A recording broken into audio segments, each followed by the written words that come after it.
Terry, what are your raw emotions right now getting to the World Series finally at this point in your career? Well, it's just excitement, Barry. I'm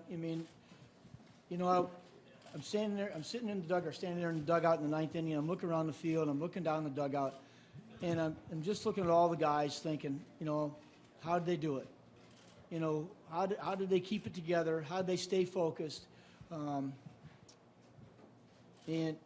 looked at the coaching staff, and so I'm so happy that the job they did. And again, as you guys know, those of you who were around us all year, I mean, there were some tremendous peaks and some big, deep valleys. And to be able to keep those guys motivated and keep them level-headed through the whole season takes a lot of work. And my coaching staff, the veterans, did a tremendous job. And I just sat there and I said, wow, this might be the finest group of guys I've ever been around. And over here to the left, Joel. Terry, you've chased this moment for an entire baseball life, a lot of decades. I wonder if you could reflect on that, what it means to you. And I'm sorry to ask this, did you reflect on your dad at all in those moments near the end of the game? Yeah, Joel, baseball's been my life, my whole life. I was one of those guys who started playing when he was 4 or 5.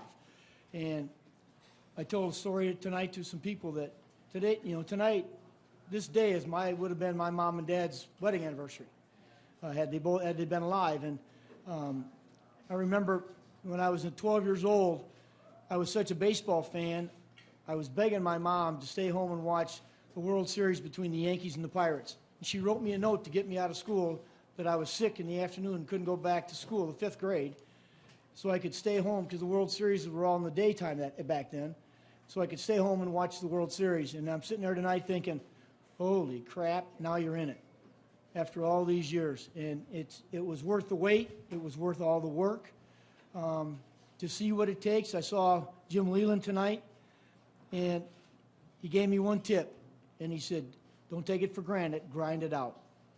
And that's exactly what I told the players before the game started. We got to grind it out again. And so it's a special moment for me. After all these years, when this has been your whole life, to finally get to the ultimate series that every person that's ever played this game wants to get to, I'm going to enjoy it. And right here in front, Adam. A few different topics. One, could you just summarize Daniel Murphy's postseason? 2, what Lucas Duda did today to break out, and then lastly, the severity of Cespedes' injury. Sorry to cram that all in there. Well, we'll start with Daniel. I mean,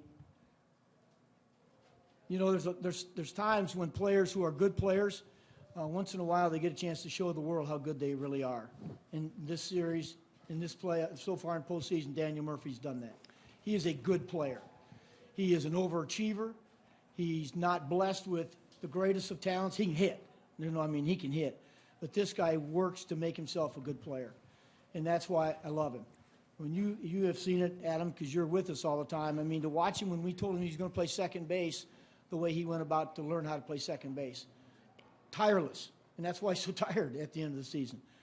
As far as Lucas Duda, I told you last week when you guys asked me what was going on, I said once in a while you got to show players you got confidence in them. And I thought I did that with Lucas, knowing that if he breaks out, he can carry us. And tonight he broke out. And Cespedes' shoulder is going to be okay. I think he probably got in. They didn't think it was any damage. They thought an injection will calm it down in a day, and so he'll be ready. We're going to work out on Friday, and I'm sure he'll be ready for that. And right? Yeah, I think so, yeah. And right here in front? You spoke of Jim Leyland. I'd love to hear a little bit about Joe Madden and how far you guys go back, and maybe that conversation that you guys had after the game, or maybe even pre-game. I'd just love to hear. Well, he just met me in the hallway, which, if you know Joe Madden, you expect nothing less. I knew he was going to be somewhere. I knew one thing: he would not leave tonight without shaking my hand, because he's a pro. He deserves every accolade anybody talks about him. He's not just calming; he's extremely intelligent. He runs a great game. When I hired Joe in Anaheim, as I said, I've told this story. When I got the job in Anaheim, I had some managers tell me, don't hire any staff. Don't hire anybody who was on that staff. Get all new people in there.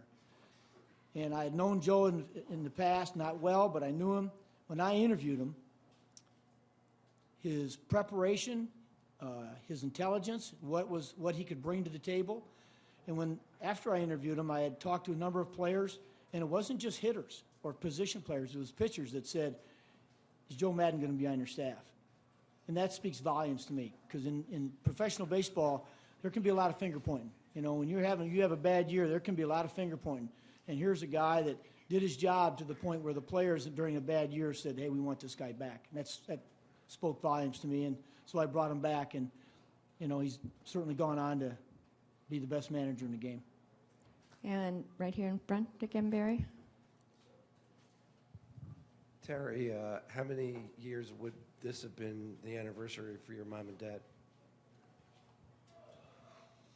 70. My mom passed away on her 43rd wedding anniversary, and that was 30 years ago, so it'd probably be 73. And your dad just passed away, right? Yeah, he just passed away right before spring training. And what were their names? Bud and Choice Collins.